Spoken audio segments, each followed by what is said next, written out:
Good afternoon, everybody. Laxmi, Kim, Christine, nice of you to join me this afternoon.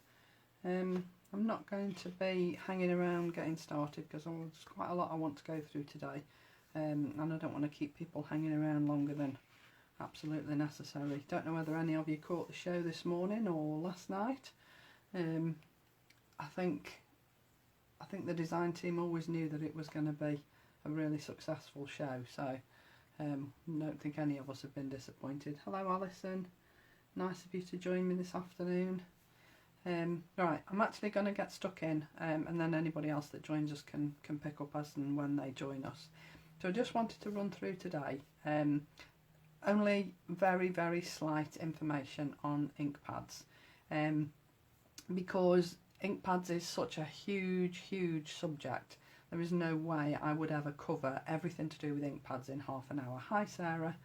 So what I'm going to do today is a quick run through the Versafine Clairs. There are 20 as far as I'm aware. There may be more.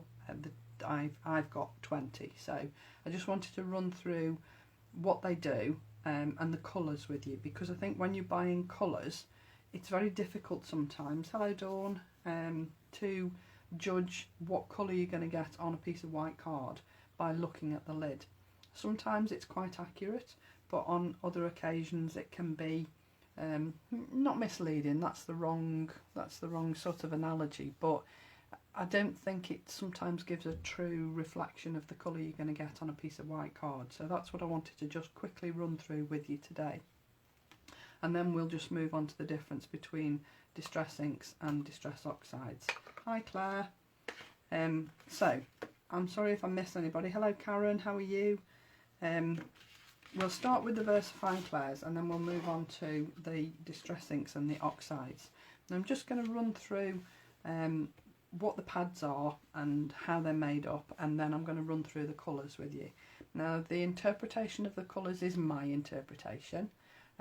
But that's why I've done this colour chart, so that if you don't quite agree with the description that I've put, then you can put your own description. If everybody thinks it would be useful, I can put the colour chart and the descriptions into a file and add them to the group for those people who want to refer back to it. I don't mind doing that, that's not a problem. So Versafine Clairs are a pigment ink pad. They're opaque and they're very thick ink. Most have a spongy foam pad, and if you look at the ink pad, I'm just waiting for my iPad to catch up with me on my camera so that I can see whether you can see what there. You see on that pad the colour of the ink is on the top, and underneath you can see white on that pad. Don't worry about that, that's how they're meant to be. Hello Mary, hi Heidi, shh, won't tell anybody you're watching. So yeah, they're mainly on a white spongy foam pad, and if you can see that white, don't worry about it, because it really isn't a problem. That's exactly what they're meant to look like. Some you'll hardly see any white, others you'll see quite a bit, like on this one, but that's perfectly fine. Because the ink on these pads is quite thick, they can tend to dry out a little quicker than the distress ink pads. So you might need to top the ink up a little bit more often. You can get refills for this, the same as you can get for the distress ink. I think the colours on the Versafine Clair are a lot more vibrant. They're also fade resistant. And the difference between this and the other ink pads that you'll find is that a pigment ink pad will dry on top of your card. So it doesn't soak into the card as such. Some of the other ink pads will do, but this one sits on the top. It will take a tiny little bit longer to dry, but not very much. Hi Natasha, hi Mary. That's fine Natasha, don't worry about it. So yeah, once they're dry, they will not react with water. So they're good to use with your paints and markers, water-based markers, watercolor pencils, or any water-based product. These will work fine with. They won't react, the ink won't move.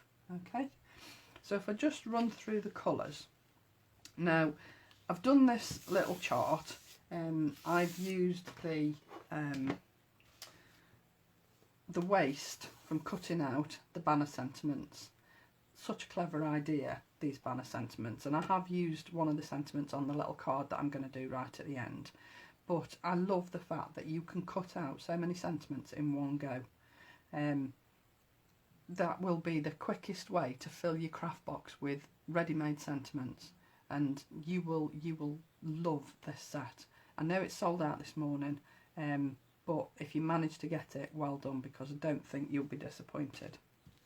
So I'm going to have a quick run through the colours, and like I said, the interpretation of the colours and the description that I've put is my interpretation. So, you know, take it with a pinch of salt, and form your own conclusions if you want to. Now, I've tried to put as much light onto this as I can so that it is a true representation of the colour. So I'm going to start with Chianti, and Chianti is this one here. Now, I think this is a really lovely reddish purple. It's a purple colour, but it has got a really nice reddish tint to it. And I mean, I like them all, but I think if I was going to recommend, I'll recommend 4 for you at the end to start off with. If you haven't got any of the Versafine Clairs, I'll give you the 4 that I would start off with. So that's the Chianti. Then we've got Fantasia, which is a lovely solid true purple, and that's this one here. I think that is a beautiful purple. Now, making these colour charts, what I actually did was used one of the daubers, and I've just dabbed the dauber onto the ink pad and then dabbed it along the stencil that I've made with the die. And you can see, you can't see any circles there where I've used the dauber. They will go through a stencil beautifully. They're a really good ink to use through a stencil, providing you're careful, because they're very rich and thick. They might tend to bleed if you're a little bit too heavy-handed, but you really don't need to be. So bear that in mind as well. So that's Fantasia. Then we've got Monarch. Now, I would class Monarch as a gorgeous violet purple, and it's fractionally darker than the Distress Wilted Violet. It's the Wilted Violet's quite a bright violet purple, whereas this is a little bit darker, and you can see there that is Monarch.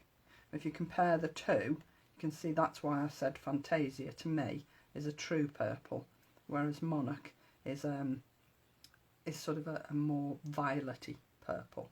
Okay, so that's the first 3. So then we move on to Summertime. Now, Summertime is a lovely soft orange, and I actually think that the lid isn't quite right. I mean, I've done a couple of coats here with Summertime, and I can't get it to this orange. I'm sure if you carried on and did half a dozen, you probably would. But this is what I mean when I say, when you're buying ink pads, don't always rely on the colour of the lid. Bear in mind that what you're going to get on white card, and obviously on other coloured cards, is sometimes going to be quite different to what's on the lid. So don't be misled by that. Be guided by it, but don't be misled by it. But I think that Summertime is a beautiful soft orange. I love that. Okay, so have I missed anybody? Hi Kim. Hi Wendy. Oh, nice of you to join me then, Kim. I hope you will join us on many more occasions. There are several of us that do lives. I'll go into that at the end. Okay, so we'll move on to Acorn. Now, I would describe Acorn as quite a bright brown with a hint of red.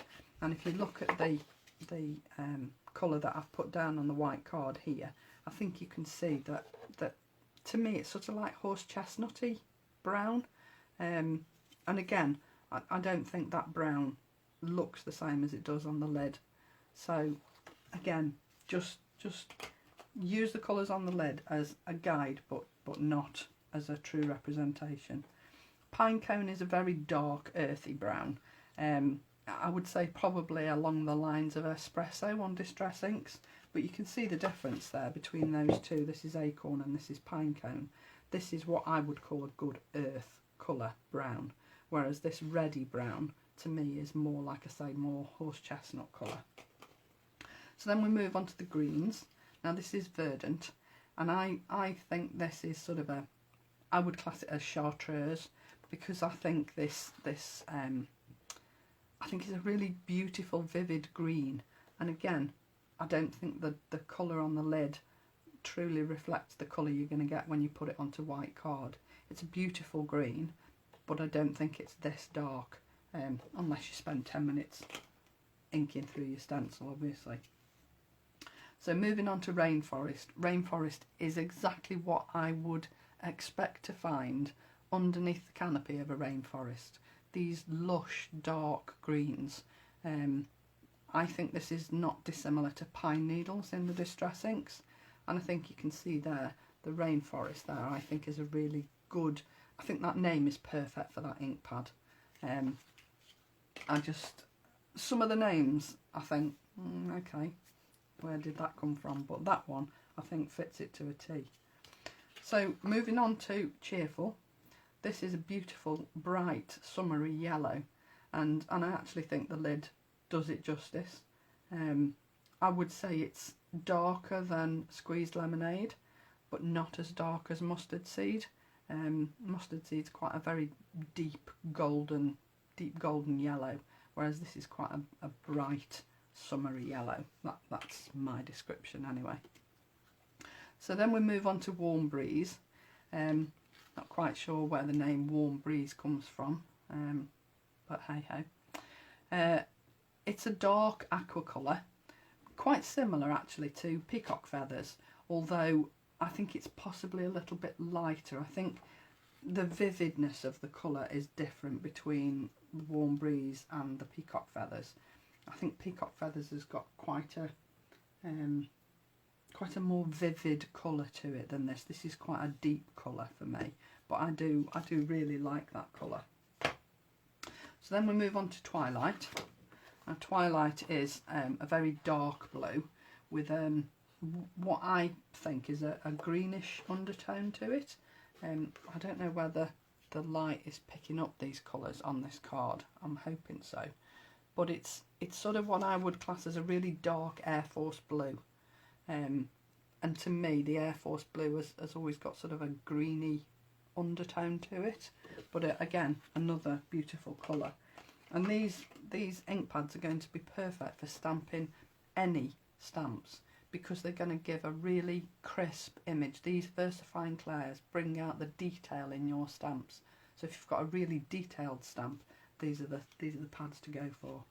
Now Nocturne is one that everybody should have, in my opinion, in their ink pad stash. It's a very striking, rich black, and it's perfect for your stamps. If you want a definite outline, then Versafine Clair Nocturne is the colour to go for. They also do a Versafine detail black ink pad, which is equally as good, but I do find the Nocturne, because it's a richer ink, to me gives a really crisp image when you're using it for stamping. So then we're going to move on to Paradise. Again, another blue pad, a very bright blue, and to me, I always think of like a Mediterranean sea when I look at a colour like this. It just reminds me of all these, you know, Home and Away, not Home and Away, the property programmes, Home in the Sun. When you look at the sea, the colour of the sea out there, Wendy, I'm sure, knows exactly what I mean. No problem, Claire. Nice of you to join us. But I think this is a really bright, summery seaside blue. I think it's a gorgeous colour. So I'm really liking that one. Then we move on to a darker blue. There's a couple of darker blues in this set. The Blue Bell is what I'd class as a bright navy blue. Now this is the Blue Bell here. To me, this is a very rich navy, the medieval. Come on to that in a second. But the Blue Bell, I think, is probably a really bright navy blue. And again, I don't really think the lid does the colour any justice. I think it's misleading if anything. But you know, it's a blue ink pad, so I suppose it's difficult to get the true colour of the ink pad onto a lid when you've got to print this. rather than stamp it onto the lid. So then the medieval blue, as I say, is a much darker navy, and I'd say it's almost got a purple undertone to it, but not one that sort of goes, oh well, actually it doesn't look blue, it looks purple. It doesn't. It's a definite blue, but when you look at some different blues, you'll see a different undertone to them, and I feel that this has got quite a purpley undertone to it. You might think differently. We're all different, aren't we? So we move on to Purple Delight, and it's a lovely purple based pink, which is similar to Seedless Preserves. These are the colours that I'm going to be using today, just to show you the difference on using these on different papers, and the look that they will give you. So I'm going to just put that one to one side. So that's your Purple Delight, but you can see what I mean by it being a violety pink rather than a pink. So then we move on to Golden Meadow. I know that I haven't done these in colour blocks, but I was just writing a list. So yes, Wendy, you're right, Paradise would be perfect for a nice blue sky. I'm sure you get lots of those, don't you? Wish we did. So yeah, Golden Meadow. I think the name describes this colour really well, because it's, although it's a yellow, it's a greeny yellow, and it is what I would look and think when you're looking at you know, a meadow in a farmer's sort of acreage. That's the sort of colour I would think would catch your eye in the sun. So it's yellow, but it's got a really definite greenish tint to it. Done, I couldn't say for definite where they're available. Most craft shops will sell Versafine Clairs. I mean, you could try Hobbycraft, you could try the range, Amazon, eBay even. They're pretty readily available, if I'm honest. If you have trouble, give me a shout, and I'll do a bit of research and see if I can find somewhere that stocks them. Country View Crafts springs to mind. They're quite good at stocking loads of different stuff, so you could try there as well. And it is just countryviewcrafts.co.uk. So that's the Golden Meadow. So I've just got 3 more to do. Glamorous, and I can see, yeah, this to me sort of sums up 50s pink lipstick, 50s, 60s pink lipstick. I would say it's a similar colour to Picked Raspberry, but again, the lid I don't think reflects the colour that you get on white card, but it is a beautiful colour. And all these inks have stenciled through here onto this white card really nicely. Yeah, it would, Claire, you're quite right. It is a beautiful colour, but it's, to me, it's not a yellow. It's a greeny yellow, but you know. Then we've got Morning Mist. Morning Mist is a beautiful soft grey, and I would suggest that using your Morning Mist is ideal for lighter stamping. If you don't want a harsh black image, oh, the works sell them, do they? Oh, that's good. They might be a bit cheaper there as well. So yeah, the Morning Mist I feel would give you a nice stamped image if you wanted something a little less intrusive on your project. So if you're using Nocturne, it's going to give you a really crisp black image of your stamp. But the Morning Mist, if you were going to try and do say no lines colouring, I think this would be a perfect ink pad to use for that, because it's not going to show up your lines like a black would. You're right, Claire, it does look a bit scary to use on the lid, but then I think Picked Raspberry looks a bit scary to use, but actually it's quite a soft colour. Now, Claire, I missed this one off your list the other day. Green Oasis, I'm not sure why, but this is a beautiful, bright, leafy, grassy green. And I think this would just be perfect if you were just stamping leaves or trees or doing sort of green backgrounds. I would say that they're not the best inks for blending because they're quite a thick ink. So your whilst they will blend, you'd have to be really careful and quite light with your brush work, because otherwise you're going to end up with really dark areas and then really light areas as your ink wears off your brush as you're blending. So to me, excellent for stamping, excellent for using through a stencil with either the daubers or a sponge or the round ink sponges. They'd be perfect for that because they give a really, really nice, rich colour through your stencil. But blending, not quite sure. It's not the first thing I'd go for if I was going for blending. So those are the colours. There are about, that was 20. I think that's all of them, but I stand to be proven wrong.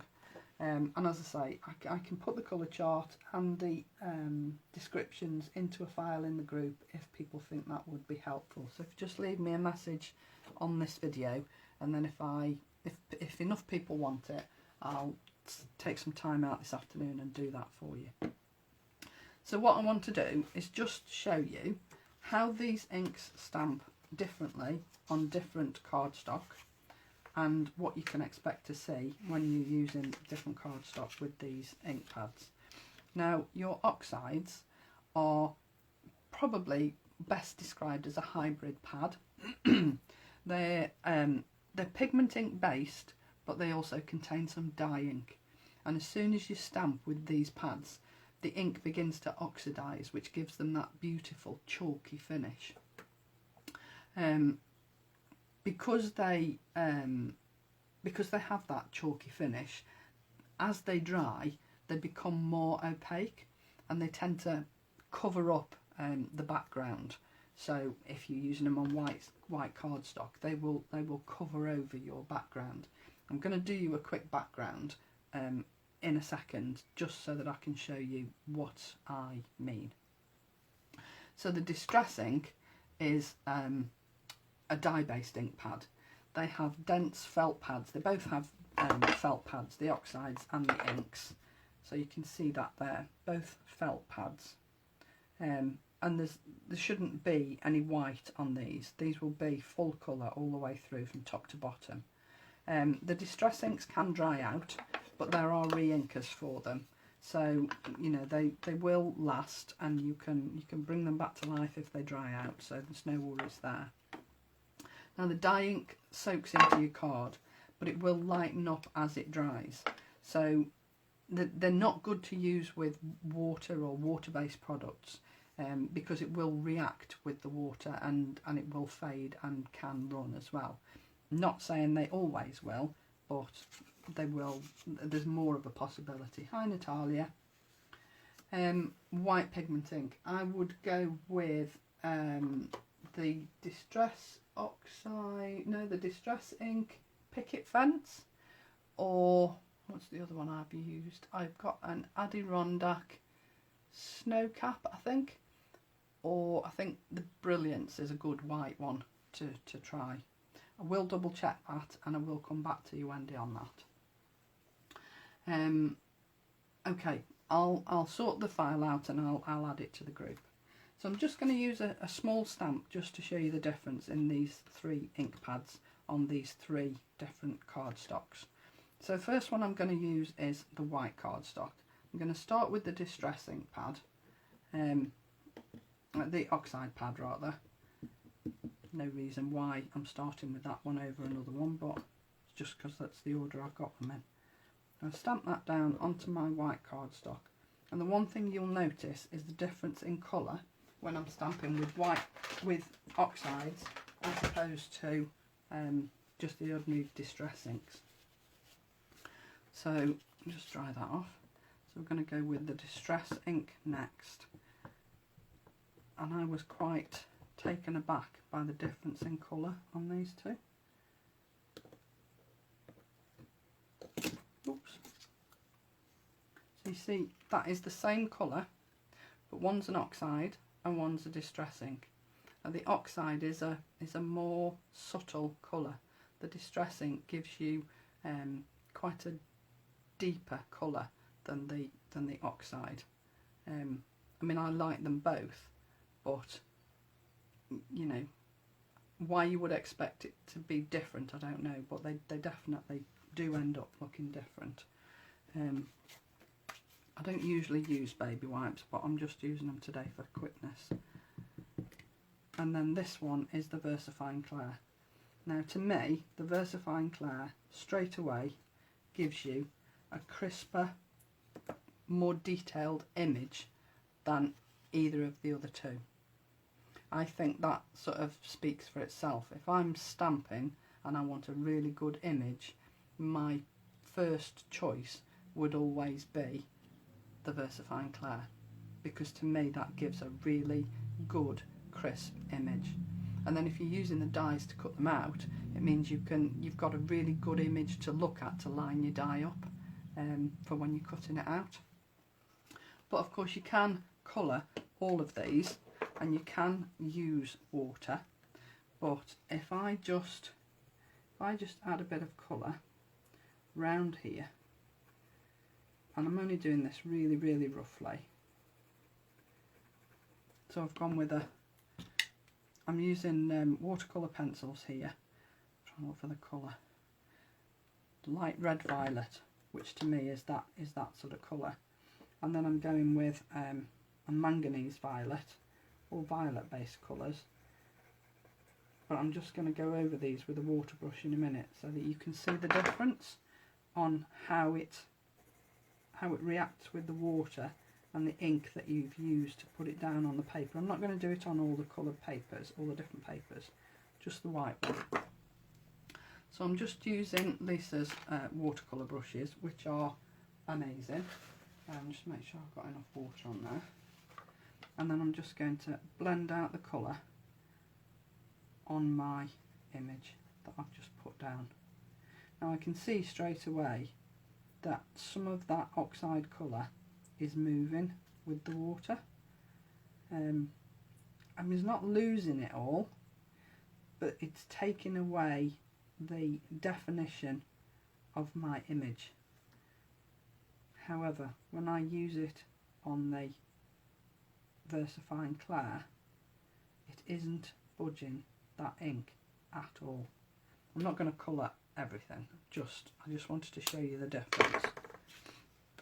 So can you see that on the oxide that has moved quite a bit of the ink colour that you stamped with.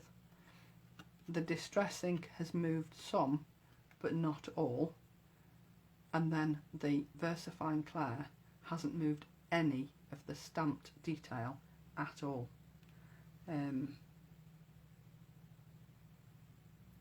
Right, Moonlight White. I don't think mine was Moonlight White, Claire. I can't remember now what it was. I've still got them all, so I will go through the whites, and I will just perhaps put a little video in the group.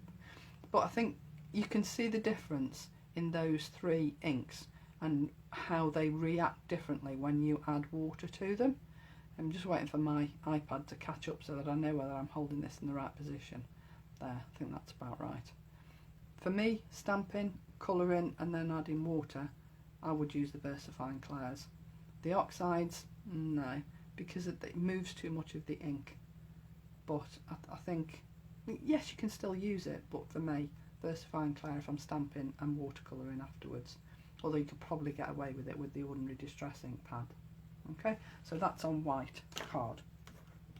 Now your oxides are going to stamp really quite beautifully on any cardstock. I'm not saying all of the colours will work, but the majority of the colours will stamp onto different coloured cardstock, and they will give a beautiful chalky finish on your coloured cardstock, and you should still be able to see the colour you've stamped with. Okay, now I know that's quite dark, but I think you can still see the colour. I just wait for my camera to catch up. And I do hate this delay, it's really difficult. There you go. You can see the colour there off that seedless preserve.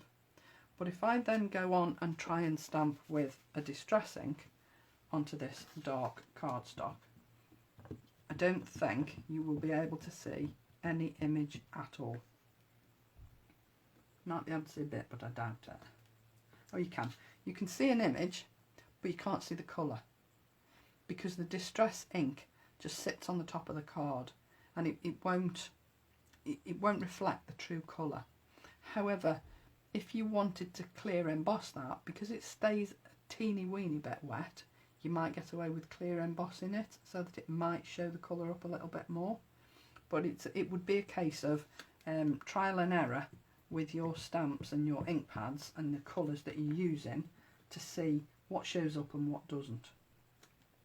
And again, with the Versafine Clair, you'll get a darker stamped image, but you can't really see what colour that is. To me, the only one that shows the colour there is the oxides, and that's the beauty of the oxide inks. See, that definitely doesn't look like a purple ink pad to me. Right, I will definitely have a look into the white ones, Wendy, and maybe put just a little quick video in the group, maybe tomorrow now. But I just wanted to show you how they all look differently. And again, as the Versafine Clair dries slower, if you wanted to, if you were suddenly thinking, oh, it doesn't really show up, it doesn't do what I wanted to, but you didn't want to waste it, you could actually add something like mica powder or clear embossing, or even if you weren't bothered about showing up what the real colour was, you could use any embossing powder on it, so long as you were quick. Because I mean, that is still wet in places, but it's not wet all over. This one is completely dry, whereas this one isn't. But I think the oxides sort of come to life when you use them on dark card. I think they're perfect for dark card. So I'm just going to go in on a piece of watercolour paper with the oxide first. Now that's a nice colour. Then I'm going to use the distress ink, and again you'll see the difference in the colour from those two, albeit that they are supposed to be the same colour. And then the Versafine Clair. And again, now you see there are three different colours there. I know the Versafine Clair is not the same colour as this, but you could stamp that in three different inks and have three shades of the same colour or very similar colour that you can then cut out and use on your cards, so that you've got different shades of the same colour to use with your flowers and your stamps. I really like that. And of course, watercolour card, your watercolour pencils are going to work beautifully on here, because once you've put your watercolour pencils down, I mean, you can either do it this way, or you can do direct to brush. Just use your brush straight to your pencil and go in with your colour that way. So if you go straight to your pencil with your brush and put your colour down that way, and then you can drag it across your card, because this watercolour paper is very forgiving, because obviously it's designed to use water with, and you can drag the colour around. Whereas if you try and drag the colour around on ordinary white card, it's not going to move the same, because it's not designed to move. The watercolour card is specifically for using watercolours on, and your colours will move better on watercolour card than anything. So you can do either of that, onto the card, or straight from the pencil onto the watercolour brush. Either work as well. And then we're just going to go quickly and do the craft card. I do like this on craft card, and the oxide looks really nice on craft. And again, it's quite quick drying, so you could probably do the same with this as you did with the watercolour card and even the white cardstock. You'll have three different coloured flowers that you can cut out and use on one project so that you're using the same shade but getting different colours. And again, you can do exactly the same with your pencils on here as you've done on all your other cardstocks. But for me, the oxide comes to life when you stamp it on black card. And again, like I say, not all your colours are going to do this, not all your colours are going to show up on black card. So it'll just be a case of trial and error. Try whichever colour you want to try and see if it works. But to me, I think that is beautiful. And again, when you use the ordinary distress ink, you probably won't see anything because this ink sits on top of the card and it just won't show the colour at all. There's definitely an image there, but you won't see any colour in that at all. And the same goes for your Versafine Clairs. You can stamp that on black card, and whilst you can see an image, you won't see any colour. But again, you could use mica powders or embossing powders on top of that while it's still wet if you're quick, and you'll get an image that you can use. See, so you can see that you can see the images, but it wouldn't be worth trying to do a project using that method on black card with those two ink pads. Oxides, yes, but the other two, no. Okay. So, just to show you what it might look like on a finished project, I'm just going to use the big Alstroemeria stamp. And I can find what I did with my stamping platform. There it is. Because I put this ready earlier on. Now, I'm not going to use those. So I'm not using my distress inks and I'm not using my Clairs. I'm just using oxides. And I'm going to use different colours and I'm going to stamp it onto my piece of card. Now, I've already cut this out. This is one of Lisa's nested torn edge circles. I think these are a staple in your craft stash. Beautiful to use, and I'll show you a little trick on how to line them up in a second. But I just want to get this stamping done first before I put the rest of the card together, because I want this to dry. So first thing, choose your colours. And I've got to be honest, I'm not going with any particular colour, just colours that appeal to me at the time. So I'm going to use Wilted Violet, and all I'm doing, I don't know if you can see that, is I'm just using the dauber and then I'm just putting the ink onto the stamp in random places. I'm hoping this works. Worked with the butterflies, so I'm hoping it's going to work with the flowers. No reason why it shouldn't. But I think you can see that the colour is starting to go onto the actual image. Then I'm going to add a little bit of Peacock Feathers, and these are totally random. I'm not placing these colours. I'm not sort of thinking, oh, that's a leaf, that's a flower. It is just totally and utterly random. Okay. And then I'm going to put a little bit of Kitsch Raspberry. I did start off yesterday when I was prepping this with the Kitsch Flamingo, because it is quite possibly my favourite pink. But to be honest, and this is why I've said just test it, it didn't really show up on the black card too much. It was sort of a little bit too muted. So that's why I changed it to Picked Raspberry. And then I'm just going to go in with a little bit of green, and I'm using the Twisted Citron because I really like this green. This Twisted Citron is what I would class to be close to the Verdant in the Versafine Clairs. It's a really chartreusey type green to my way of thinking. So I think this would be on a par with that Verdant that I showed you a little while ago. So we'll just see what we've got when we stamp this onto black card. Now the beauty of using a platform, of course, is that if I don't get a good image straight off, I can go back in, add some more ink, put it down again, and I know, oh actually that's not too bad, is it? I'm quite pleased with that. I will just go in and add one more layer of ink, only because I want it to really stand out quite a bit. So that's my picked raspberry with my wilted violet. Going down the bottom of the flowers.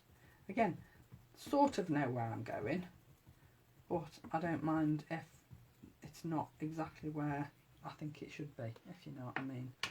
And then just a little bit more twisted citron on the green leaves and all the way down the stem.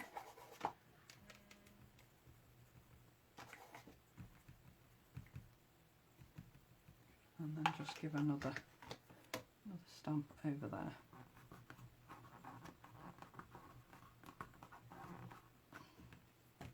Well, like that. Yeah, like that a lot. So I'll just clean that off in a second. The beauty of oxides is that they're always quite easy to clean off your stamps, either with a wet rag or a baby wipe if you prefer to use those. I try not to use them too often because, you know, saving the planet and all that.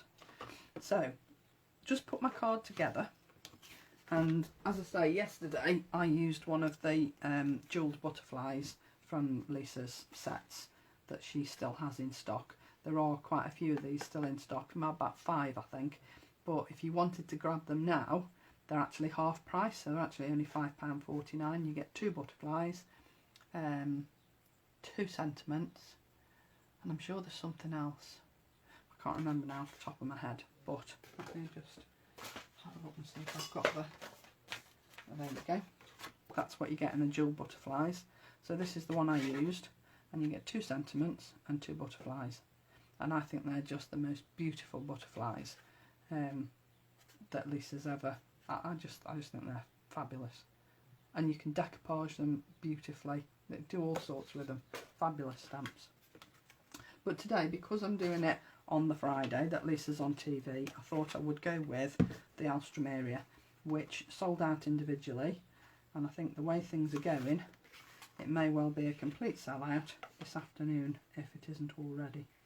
So, because these are torn edge, if you want to line them up properly, what I would suggest is when you've cut them out, line them up, turn them over, and put a little arrow in one place, doesn't matter where it is, on all 3 pieces, so that they all line up in exactly the same place, and you know that you're going to get the right notch in the right place. Just a little tip that I use every time with something that isn't sort of what can I say, a uniformed shape. So I'm just going to put my glue on the back here. I'm not going to put it in the middle because it does leave a the glue blobs do show through the mirror card. I'll put that there. I know it's lined up because of where I've put my arrow on the back, and that's lined up perfectly. So you see all those little notches and wiggles and torn edges all line up exactly where they're supposed to be. So I've got a little bit of mirror card in the back there, and then I put my image on there. Now before I do that, all I'm going to do with this is just give it a quick, cheap hairspray. I'm just going to spray it over the top, and that will fix my ink in place, and it means it won't move. Because the only problem with oxides is because they've got that chalky finish, if you're handling your stamped image quite a lot, you will find on occasions that it will smudge. So if you don't want it to smudge, just seal it with a little bit of cheap hairspray. That's all you need. Okay, so I'm just going to pop that down there onto my mirror card, just really so that it gives it a little bit of interest behind the card, and then I'm going to pop all of that onto the centre of my card. Now on the one I did yesterday, I did do round the edges with one of my daubers, just to match the colours that I've used in my card. I will do that. I will finish this afterwards because I'm just conscious of the time. So just put that there, finish that off there, and then my sentiment will go across the middle there, like that. So it will end up as similar but different to that. So I apologise for running over, but I wanted to get that ink information out there as much as I could. If you want me to do any other ink pads that I've got, I will try and do that. So hope you enjoy this afternoon. Hope you managed to get what you want. Claire will be back with you on Tuesday and Heidi will be back with you on Wednesday. So thanks for joining me this afternoon. I hope you've enjoyed it and I'll see you again next week. Thanks for watching. Bye.